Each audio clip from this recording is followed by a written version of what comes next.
Hello, so today I'd like to do two things. I'd like to talk about my book, At Our Wits' End, Why We're Becoming Less Intelligent and What It Means for the Future. And I'd like to look at the background of that book, how the book came about, the academic suppression we had to deal with, the attempts to stop it from being published, and what this says about what's happening in contemporary academia and the extent to which academia has, I'm afraid, been hijacked by social justice warriors, meaning that books of this kind have to be published, very carefully, or one has to make sure getting them out.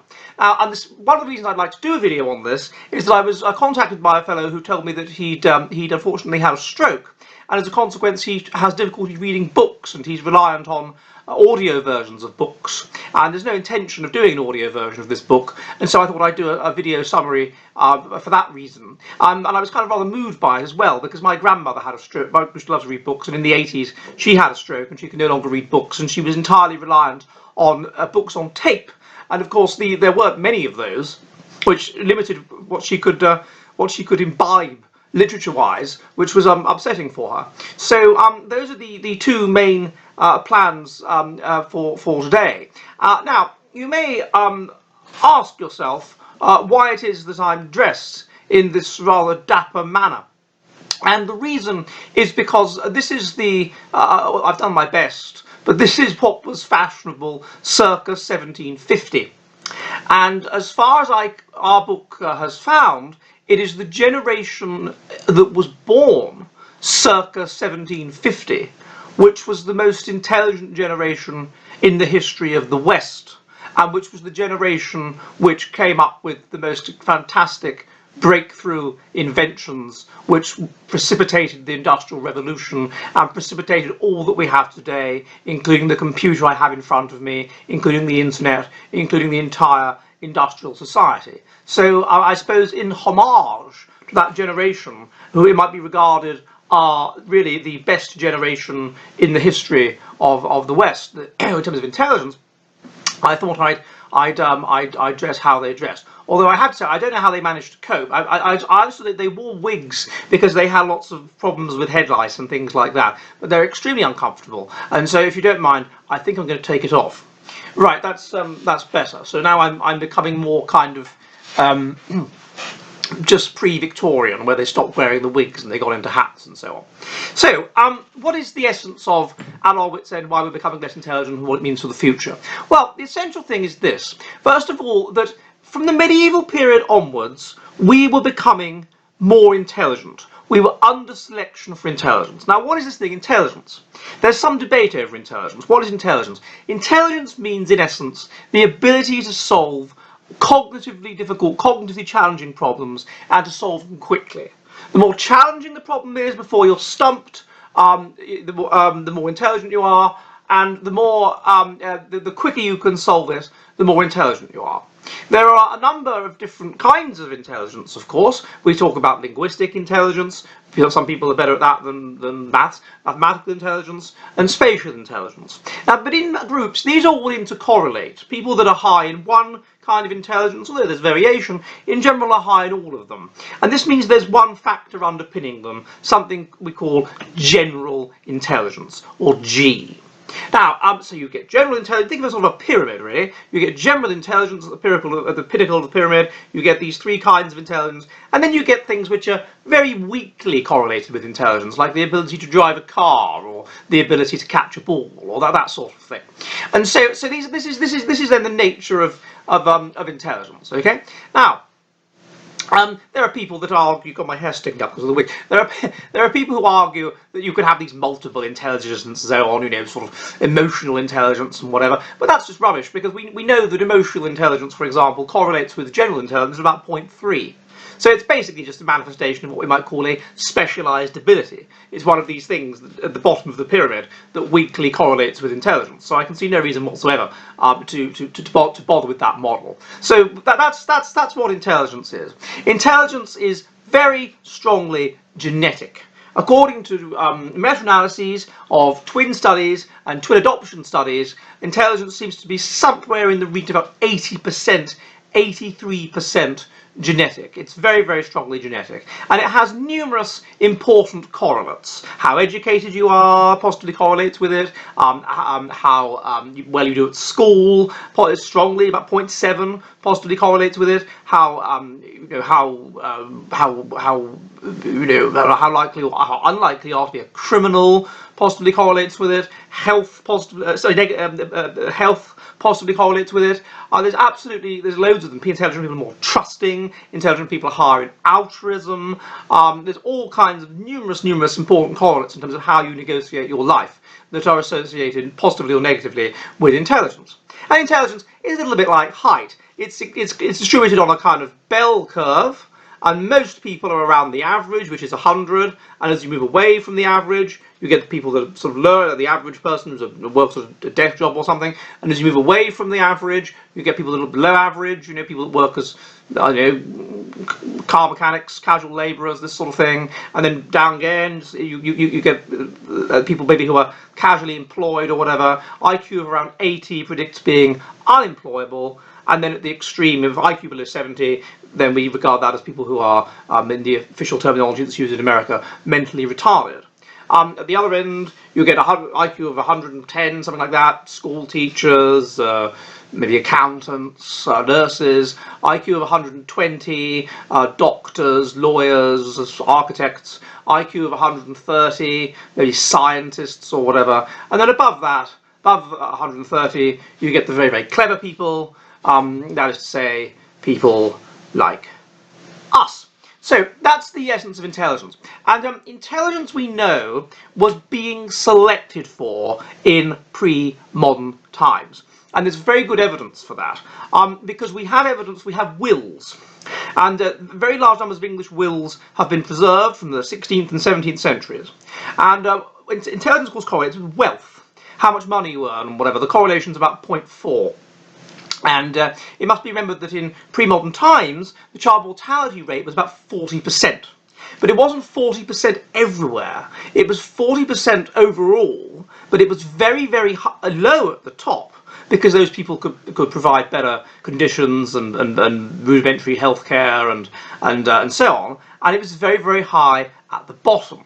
And this is reflected in the wills. So there was a guy called Greg Clark, who's a British economist, and he showed in a book called A Farewell to Arms that if you look at these wills, and at that time around 40% of males over the age of 16 who died left wills, then the wills indicate that that if you divide the society between the richer 50% and the poorer 50%, then the richer 50% have a completed fertility advantage, i.e.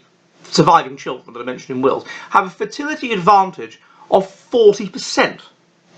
And then there was further research from parish records and so on, records of christening and burial, which often recorded the rank of the father, which indicated that if you divide between the richer half of the population and the poorer half of the population, the fertility advantage to the rich is 100%.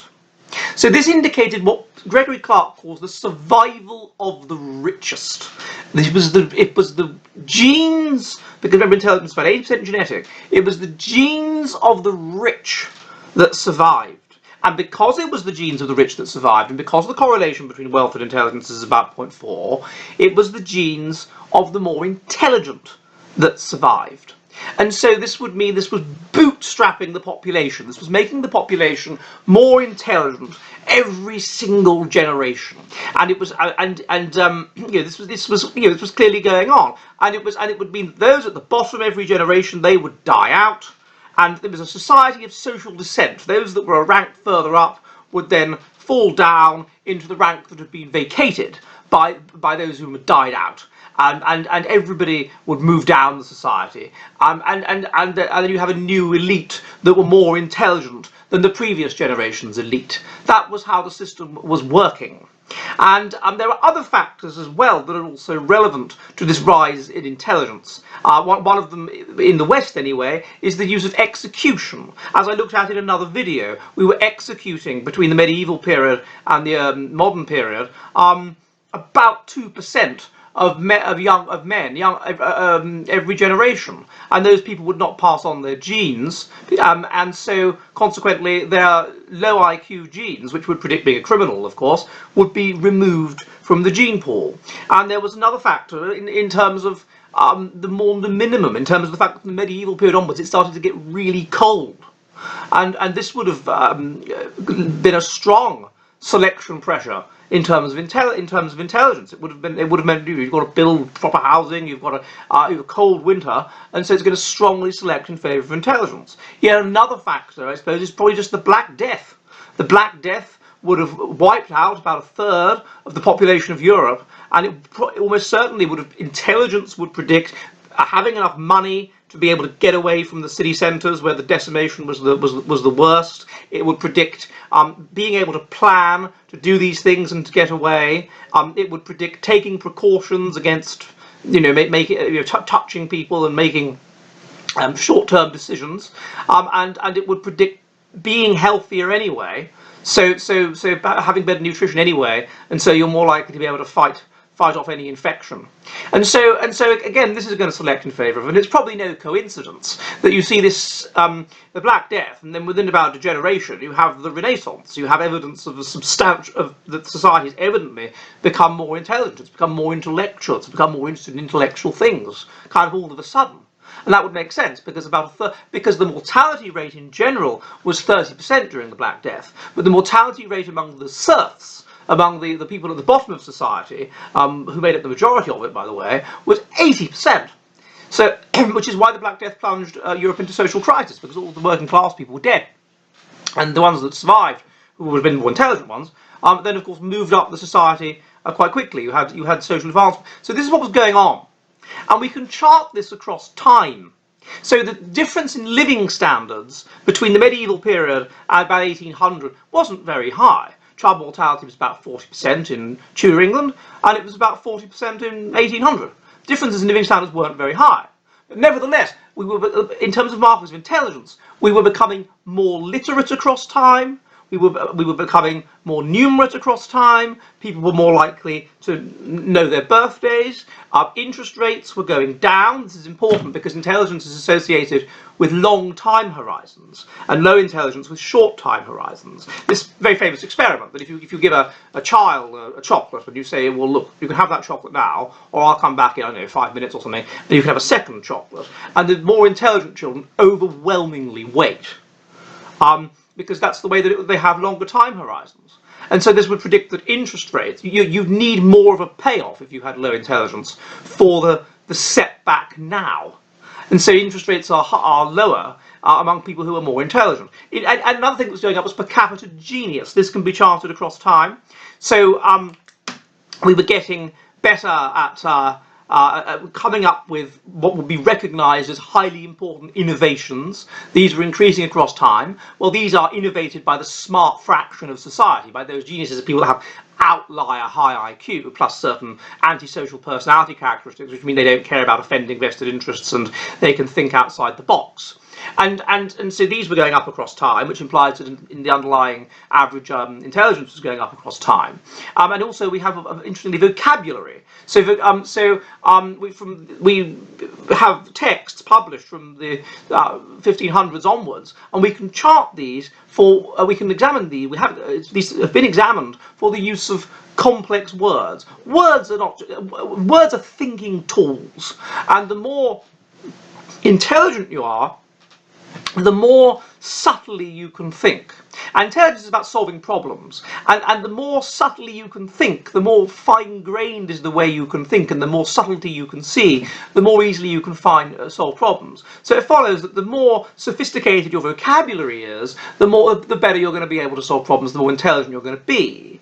And so it's not just vocabulary, but these high-order words, these thinking tools that allow you to very subtly analyse things. Now, the use of these kinds of words, as we chart them now, is going up across time. We are more likely to use these words. And this is these kinds of very hard, specific, technical sort of words. And so this is why, if you look at Victorian literature, where of course IQ was very, very high by then, as I'll show later, you will see that it's quite hard for us to read now often because we're just not clever enough. If you look at children's books that were written in the recent years, the 20s, and they use words like querulous and things, which a lot of people wouldn't know the meaning of now.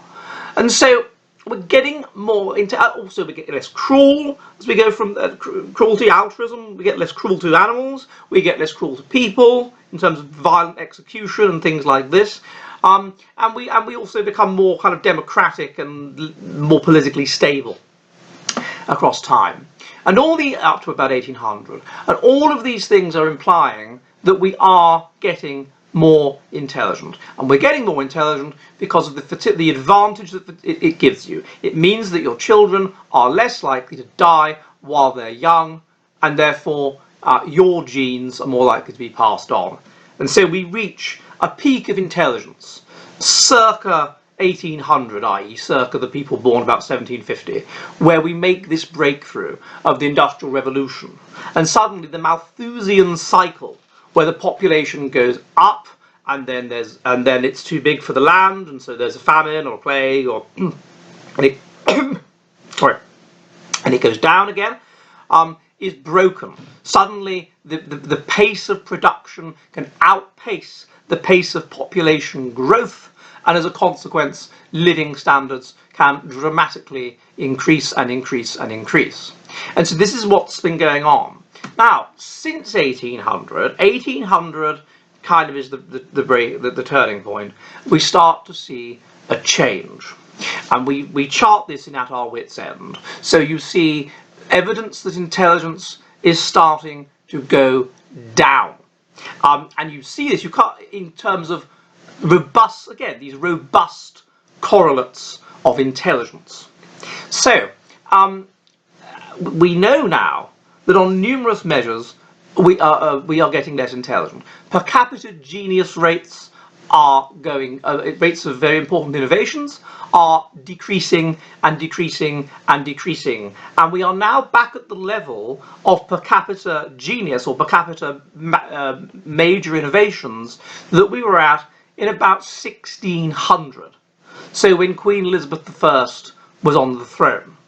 Per capita use of these high order words, these thinking tools, is decreasing, and we are now back at the level we were at in about 1700, so about 50 or 100 years before the breakthrough of the Industrial Revolution. Reaction times have been charted, been measured since about 1880, and reaction times are a robust negative correlate of intelligence. So the longer your reaction, the shorter your reaction times are, the more intelligent you tend to be. And this is because a substantial element of intelligence, remember, is how quick you are, how quickly you can solve a complex problem. And so it means that there's a degree to which intelligence is basically about a high-functioning nervous system. Reaction times are getting longer, and it appears that between 1880 and the year 2000 they got longer in such a way that it would imply that we lost between 15 and 20 IQ points. And this is the difference, by the way, 15 IQ points is the difference between, as we looked at earlier, it's the difference between, let's say, a school teacher and a university biology professor. So it's a substantial difference, and it means that the average Victorian would have been capable by modern standards of being something like a school teacher, or even something like that, or accountant or something. So this is quite significant, really. There are other measures as well. We're getting worse at colour discrimination, intelligence. You need to be able to take in more information, more subtle information in order to analyse it. So intelligent people tend to be more, they can see colour more subtly. We're getting worse at colour discrimination. We're getting worse at backward digit span. That's a correlate of intelligence. So the ability to say a load of numbers, remember a load of numbers and say them backwards. We're getting worse at that. We're getting worse on measures of creativity, which is a correlate of intelligence, and various others. And most importantly, we know this is genetic because there's research in Iceland which has shown that across 3 generations, the percentage of the population which carries a polymorphism, that is to say a gene that has a number of different forms, and which carries a polymorphism of an example of that gene, which is associated with very high intelligence, is going down. So this is the smoking gun, really. This proves that we are definitely getting less intelligent, and we are getting less intelligent for genetic reasons. So this is it. Now there's two counter arguments against this. One is the Flynn effect. This is this idea that IQ has been increasing across the 20th century. So how does this fit with that? And the answer is that the IQ test is not the IQ test measures intellectual ability, but that's not necessarily the same thing as intelligence. You can do well intellectually via certain personality characteristics, or even certain narrow abilities, such as the ability to compartmentalize, which are weakly associated with intelligence. It's not a perfect instrument for the measurement of intelligence. And what appears to have happened is that the IQ battery, the questions are asked, can be divided between those which are more genetic, more inherited, and less inherited, more environmentally sensitive. And what's happened is that the industrial society has pushed to its phenotypic limit, essentially, certain intelligence specialized abilities which are at the base of that pyramid I mentioned earlier, and which weakly correlate with intelligence. But it's done so to such an extent because society now is more scientific, and so we think in a more scientific, more analytical way than we used to. And it's pushed these to its phenotypic limit, and the consequence is it's done so quickly and so strongly that on the IQ test, that is able to overwhelm the underlying decline in G, and so it comes across as a rise in intelligence.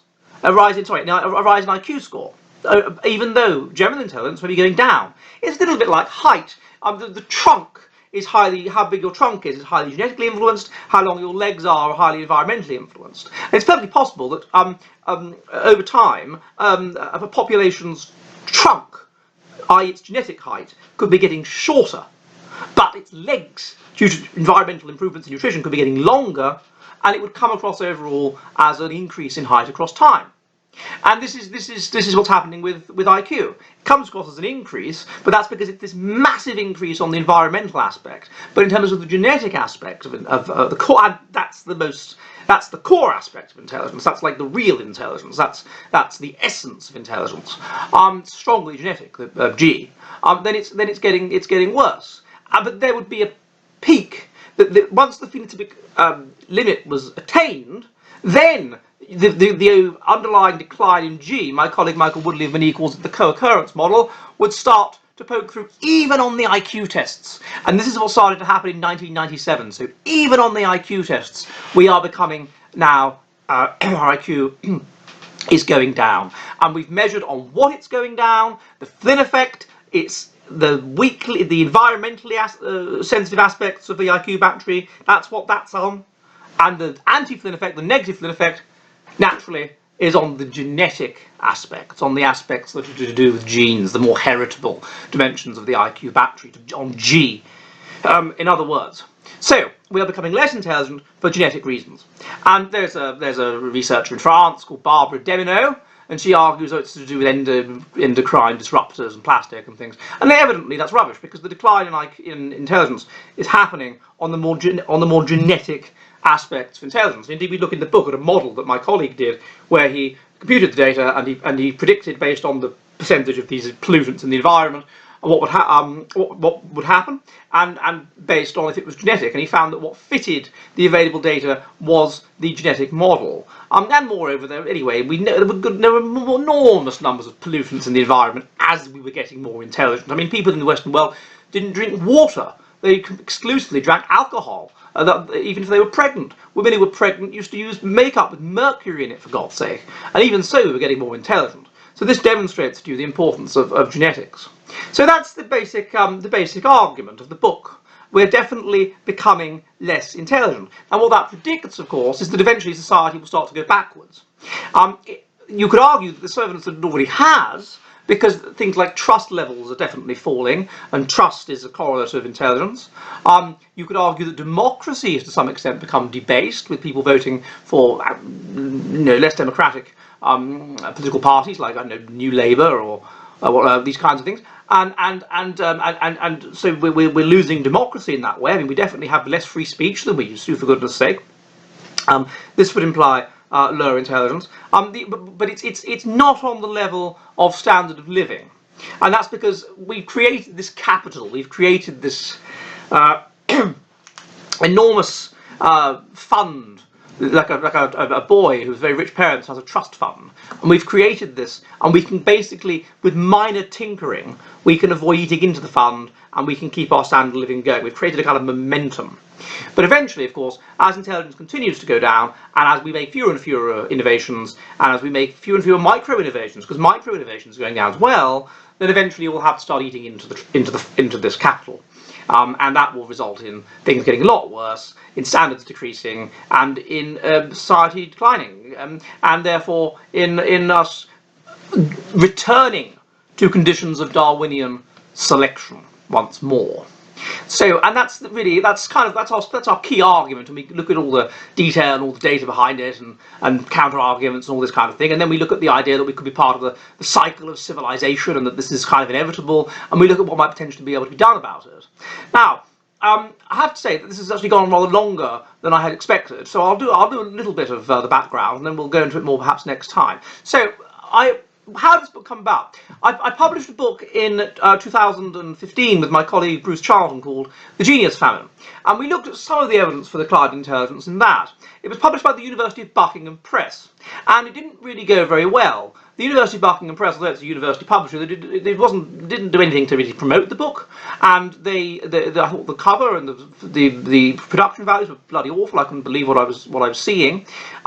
And then when I attempted to promote it, it was suppressed. So I got an article commissioned by the Church Times to do an article on the argument of that book, which was slightly different from the argument of the Adult Wits End. It looked at the significance of religion to the issue of decline, because if societies are often the decline will happen at a certain stage in the development of society, and the rich will adopt contraception, and they will question religiousness and this sort of thing. And so I looked at the issue of religion, and the commissioning editor commissioned this article, and then she rejected it.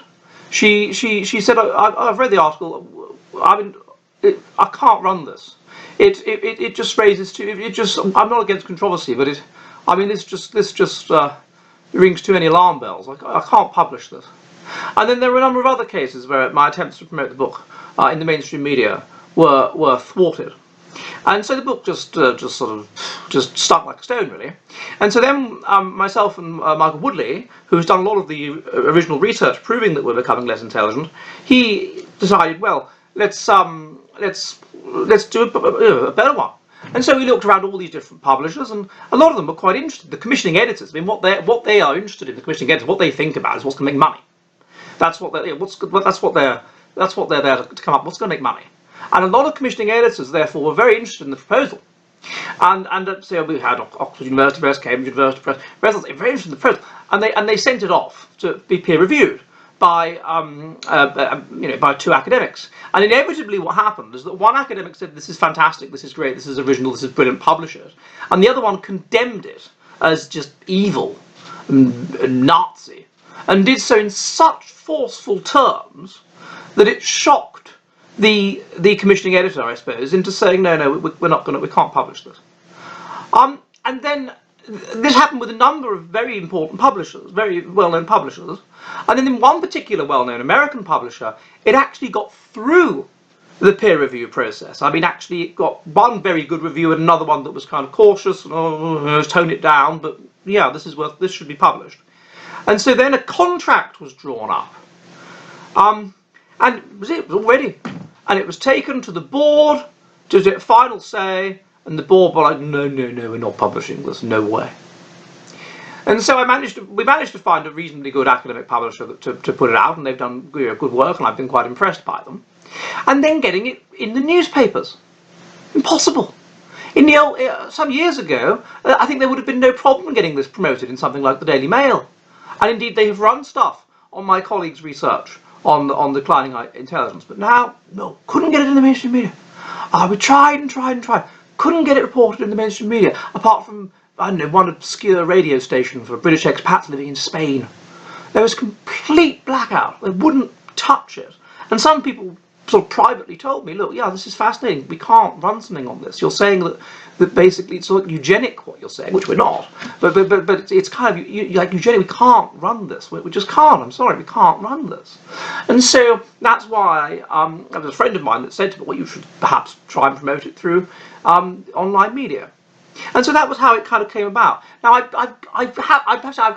haven't been able to get as much into this video that I wanted to, so I apologise for that. So I shall do another one next week where I look in detail. We've looked at the fact of us getting less intelligent, and it's for genetic reasons. And so I think perhaps next week I shall look at the reasons why. That's what I should look at in more detail there, because it was the reasons why I think that these publishers were really frightened of. And that's why you're getting these TV programs now. There's been one in Germany, there's been one in France, there's been one in Italy. I've been interviewed in all three, where they present my research and they try and plug this idea that it's environmental and there's something that can be done about it. They don't like the idea of accepting that it's to do with genes. This is taboo. This is verboten.